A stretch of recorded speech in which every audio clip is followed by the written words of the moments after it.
சீக்கிரம் வெளியே வாத்தல.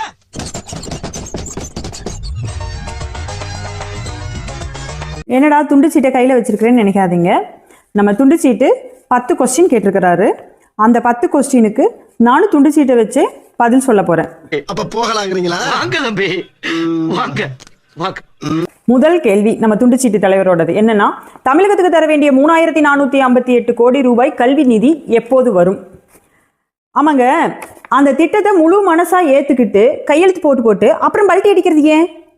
இந்திய அரசியல் அமைப்பு சட்ட நகலை எரித்து போராட்டம் நடத்துவேன்னு சொல்லிட்டு நீதிமன்றத்தில் போய் நான் எரித்தது என் துணைவியார் ராசாத்தி அம்மையாருக்கு எழுதிய காதல் கடிதம் தான் வாய் கூசாம போய் சொன்ன கருணாநிதியோட வாரிசுக தானே நீங்க.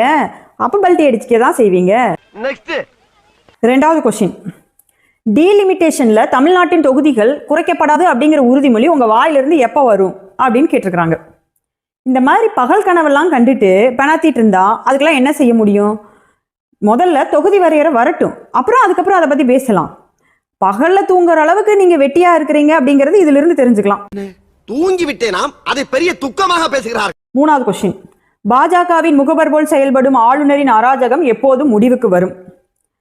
சபாநாயகர் மாதிரி ஜால்ரா போட்டா அவர் உங்களுக்கு நல்லவர், உங்களோட அராஜகத்தையும் பித்தலாட்டத்தையும் தட்டி கேட்டா அவர் உங்களுக்கு பாஜகவோட முகவரா தெரிகிறாரு. உங்களோட அயோக்கியத்தனத்தை கண்டும் காணாம இருக்கிறதுக்கு அவர் என்ன உங்க கட்சி தொண்டரா? நாலாவது கொஸ்டின், தமிழ் பாசத்தில் தமிழர்களை மிஞ்சியதாய் காட்டிக்கொள்ளும் உங்கள் அரசிடமிருந்து தமிழுக்குரிய நிதி எப்போது வரும்? ஆனாலும் கோபாலபுரத்தில் தமிழ் பால் குடித்து வளர்ந்த உங்களின் தமிழ் பாசத்திற்கு ஈடாகுமா? போங்க முதல்வரே, முதலில் தமிழ்நாட்டில் 10வது 12வது பரீட்சை எழுதக்கூடிய எல்லா மாணவர்களும் முழுமையாக தமிழில் தேர்ச்சி பெறும் அளவுக்கு கல்வி தரத்தை கொடுங்கள். பிறகு வந்து பேசலாம் தமிழ் வளர்ச்சி பற்றி. அது எங்க இருக்கு? நெக்ஸ்ட்.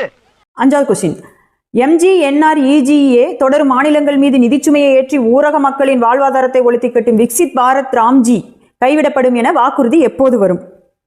100 நாள் வேலை திட்டத்தை 125 நாளா மாத்தினதே மக்களோட வாழ்வாதாரத்தை உயர்த்தணுங்கிற நோக்கத்துல மத்திய அரசாங்கம்.